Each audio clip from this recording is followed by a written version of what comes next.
Vademecum sobre investigación educativa. Asumir paradigmas es relevante porque es cómo se ve la realidad o la búsqueda de la verdad por parte del investigador y cuál será su rol para construir otras verdades o sentidos. Es por ello que dentro de la filosofía vamos a hablar de la epistemología, quien asume corrientes o teorías objetivistas y subjetivistas. Las corrientes objetivistas parte y llega a la realidad externa. Esa es su primacía, es la fuente del conocimiento y a pesar de la intersubjetividad, toma datos de la realidad, se analizan y luego con acuerdos de otros investigadores científicos se llega a los resultados donde se puede generalizar.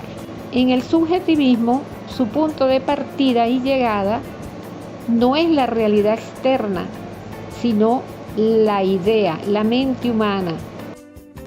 Tenemos el paradigma positivista o cuantitativo de esa realidad observable, medible, pesable, y el pospositivismo, que es la cualitativa o mixta y subjetivista, también llamada hermenéutico interpretativo, paradigma cualitativo, emergente, donde esa realidad observable se hace de varias formas, más holística, más sistémica, con muchas relaciones sistémicas.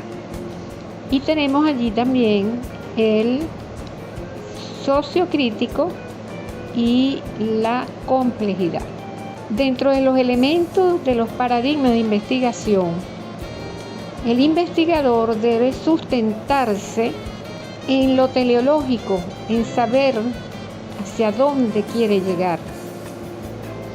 La ontología, la naturaleza del ser en el problema investigado. La axiología, referente a los valores que se manejan dentro de la investigación, no solo del investigador, sino de los informantes clave. En el caso del pospositivismo. Aun cuando se dice que no hay valores dentro del paradigma positivista, claro que los hay, solo que el investigador se mantiene al margen. Pero los hay porque él es un ser humano y tiene sus propios valores y convicciones. También tenemos, entre otros elementos de los paradigmas, la epistemología, que es la naturaleza del conocimiento y validarlo. Luego la metodología, como el estudio y análisis de las técnicas para generar datos dentro de la investigación cualitativa, cuantitativa o cuantitativa. Y el o los métodos, medios o caminos para recopilar la información necesaria. De los modelos teóricos más frecuentes en las ciencias sociales para la investigación dentro del objetivismo tenemos el materialismo, el positivismo, el mecanicismo, el realismo, el empirismo. Dentro de la corriente subjetivista tenemos el idealismo, el racionalismo, el perspectivismo, entre otros. Vamos a revisar ahora someramente cada uno de ellos. Las características del materialismo: solo existe la materia, es el acto de pensar, es energía, pero una energía dentro del proceso corporal, y por eso, aunque lo psíquico no es material, se vincula a lo físico desde el cerebro y era considerado. Otra es que la materia es causa de los fenómenos. Y uno de sus representantes fue Marx, donde su idea central era que las condiciones económicas son las que generan la lucha de clases y los modos de producción. Y de allí toda la actividad social y cultural. En cuanto al positivismo, en sí es una teoría que habla de que las leyes son invariables del mundo fenomenológico, naturales y sociales. Augusto Comte, el representante más connotado de esta teoría del positivismo, planteaba que este positivismo nace en contra del negativismo, porque lo que existía en la época era un caos moral y político por la Revolución Francesa. Estamos hablando del 1789, donde la única moral era, entre otras, una fuerte presencia de la religión. Entonces, Augusto Comte partía de que ese desorden y caos se resolvería con el positivismo, es decir, lo que representaba orden y progreso, expansión del conocimiento y relaciones sociales armónicas, completamente objetivista, porque hay un mundo real afuera y el investigador informa sobre ello. Para él, uno de los representantes de ese caos, de ese negativismo, fue Rousseau. Hoy día hay más cuantificación en esa información de la investigación objetivista. Desechaban todo lo que se parezca a la metafísica y se desecha asimismo hoy en día todo lo que sea más allá de lo conocido por el ser humano y la realidad. Augusto Comte afirmaba que la única religión es la ciencia. Dio buenos aportes, pero finalmente se sabe que tuvo que internarse en un psiquiátrico. Los métodos que propuso fueron la observación, la experimentación, con instrumentos como entrevista, historia de vida, encuesta. La comparación entre sociedades humanas con animales inferiores. La comparación entre sociedades con otras del mundo y comparación o estadios de ellas durante el tiempo. Asimismo, la investigación histórica que tiene que ver con las comparaciones de las sociedades humanas. Todo para descubrir las leyes de la naturaleza humana y del mundo social. El modelo teórico del empirismo, representante Mario Bunge, entre otros, es la experiencia o el contacto con la naturaleza y con el fenómeno desde los sentidos. Lo que viene de ese contacto es lo verdadero y se soluciona desde las características impersonales. Niega la verdad absoluta, toda verdad se corrige o se deja, se olvida, se abandona. Dice que la razón no debe establecer verdades absolutas. Paradójicamente dice que solo existe una verdad absoluta y es la verdad relativa. Niega el conocimiento innato, es decir, de que ya traemos eso en el genoma humano y hay superdotados, etc. Fácilmente de desmontar, pues. Niega lo suprasensible que no se compruebe. La realidad real solo se evidencia a través de lo sensible, usando los 5 sentidos. Interesante, dice, sobre la observación, que no es lo único, pues hay datos sensibles primero el dato que absorbe los sentidos y luego la idea. En el empirismo muchas ciencias se quedan afuera, al margen, como lo de los átomos del cerebro, datos superficiales que no llegan a nada, lo decía él en esa época. Ahora pasemos al realismo. Mario Bunge supone la realidad y experiencia que se conoce solo parcialmente. Las cosas existen y puedo conocerlas, pero tenemos ideas, pensamientos, inteligencia, no como el empirismo que dice que solo existe lo que puedo conectar con los sentidos, es decir, ver, oír, palpar, etc. El hombre existe, tiene conocimiento y toca la existencia de la realidad subjetiva también. Es decir, que el realismo es lo objetivo más lo subjetivo. Pensamiento más idea más concepto adecuado. Por ejemplo, el techo no es carro, es techo. Ahora la teoría mecanicista, en síntesis, niega que el universo existe y ya. Hay una necesidad causal y no determinismo. Es decir, ¿para qué vivimos? No interesa. Solo hay que ver las causas para los efectos.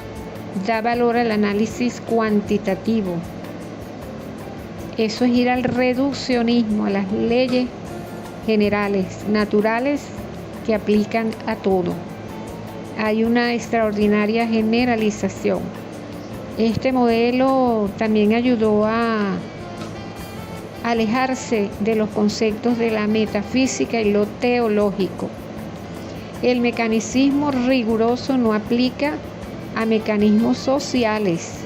No hay determinismo aquí, como en las ciencias naturales. Pasemos ahora a ver algunas teorías del subjetivismo. Idealismo. Estamos hablando del siglo XV. Todo lo que existe son ideas.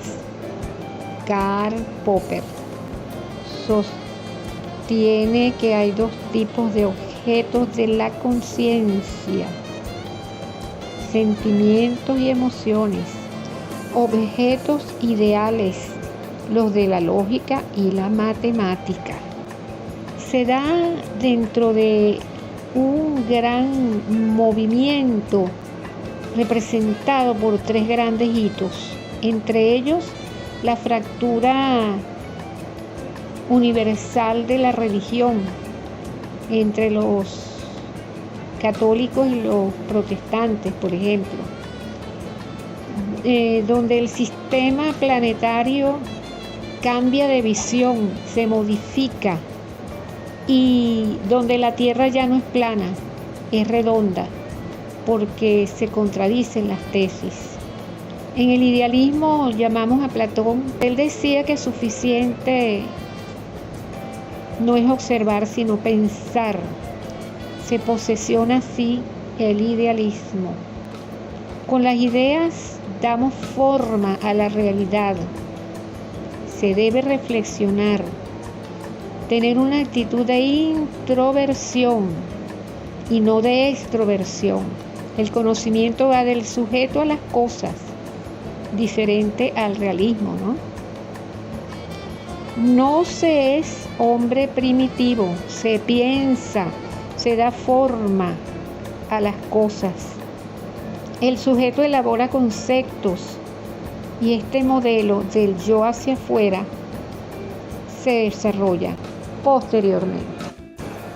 El racionalismo, modelo subjetivista representante piramidal, René Descartes. Decía confiar no en la idea, sino en la razón del intelecto, porque es el que alcanza el ideal de universalidad. Los sentidos conocen el aquí y el ahora solamente, y la experiencia no juega un rol en las matemáticas. El pensar que el universo es infinito, ¿cómo? No puedo verlo, no puedo tocarlo, tengo los sentidos limitados. El señor Descartes dijo que hay 4 tipos de pensamientos: los oscuros y los confusos, representados por los sentimientos y las emociones y las pasiones, y los claros y distintos, representados por el intelecto. Hay menos razones para dudar con los claros y los distintos. Quiere decir que con los oscuros y los pensamientos confusos nace la duda metódica que plantea Descartes. Dice que puede haber falsedad y lo llamó genio maligno, porque ¿qué estamos viendo? Lo que representan los sentidos, pero no es la totalidad, no puedo alcanzar la verdad con eso. Por eso hay duda. Sí al intelecto, no a las emociones y demás pasiones. Lo que sucede, señor Descartes, es que somos ambos. Y la vida se desarrolla con los 4 tipos de pensamiento y podemos investigar en ciencias sociales hoy día con todos ellos. Modelo subjetivista del perspectivismo. Interesante. Cada uno capta según su punto de vista. Cada uno tiene su perspectiva de la realidad. Lo único falso es que una perspectiva quiera ser absoluta y verdadera. Aquí no se niega la realidad externa. El tema del solipsismo lo plantean como el sujeto que debe afirmar solo la existencia de su existencia, porque no es la misma del otro. La crítica que se le hace a esta teoría del perspectivismo es que todas las concepciones del mundo, por lo tanto, entonces son verdaderas. Y eso es correcto. Eso es cierto. Aquí hay más complejidad, por supuesto. El idealismo habla del yo como acto de pensar que es independiente al de los objetos allá afuera. El punto de partida es el sujeto, es mi interno. En el realismo, el punto de arranque es el objeto externo. La intención es básica en el subjetivismo, y en el perspectivismo la relación indivisible está entre sujeto y objeto.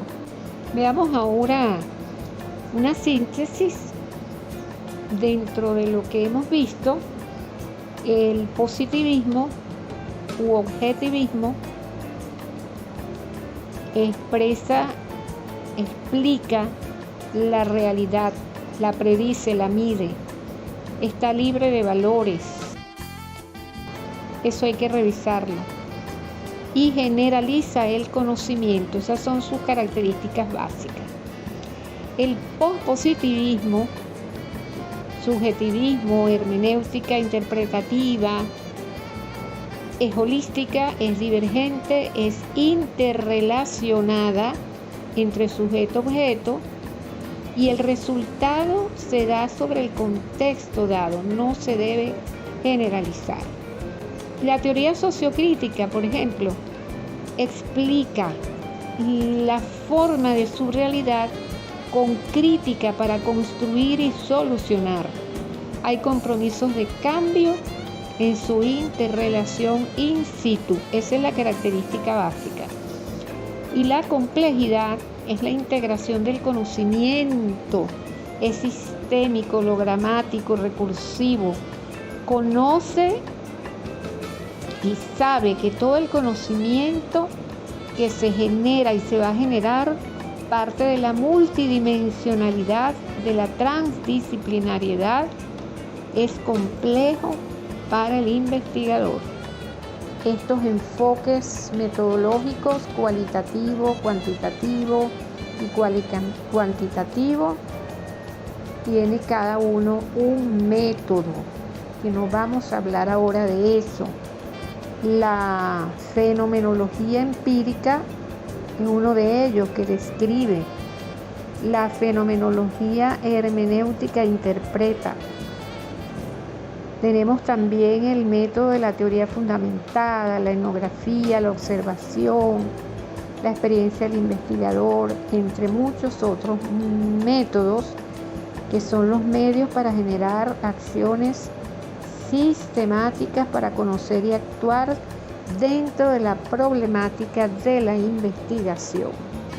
Estos paradigmas de investigación, con sus modelos teóricos y con su metodología y sus métodos, van a ayudar muchísimo a identificar el modelo epistémico del investigador,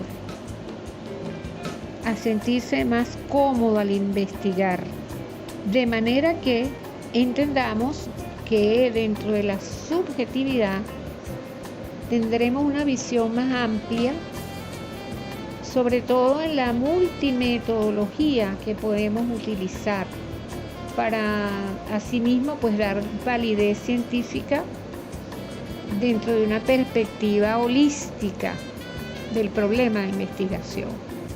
En este sentido, en 1980, Campbell Stanley y luego Habermas hablaban muchísimo de las ciencias explicativas, las técnicas, el conocimiento instrumental, las ciencias hermenéuticas para el uso del lenguaje, para la interacción social que plantea Habermas, con críticas también dentro de las ciencias críticas que tienen fondo emancipatorio e investigación-acción para desarrollo de la autonomía, de la autorreflexión y del empoderamiento. Por eso es una visión muy amplia y más compleja, con perspectiva holística. Sea pues entonces esto un tema interesante de seguir estudiando, revisando y sobre todo tener claro cuál es el modelo epistémico del investigador activo.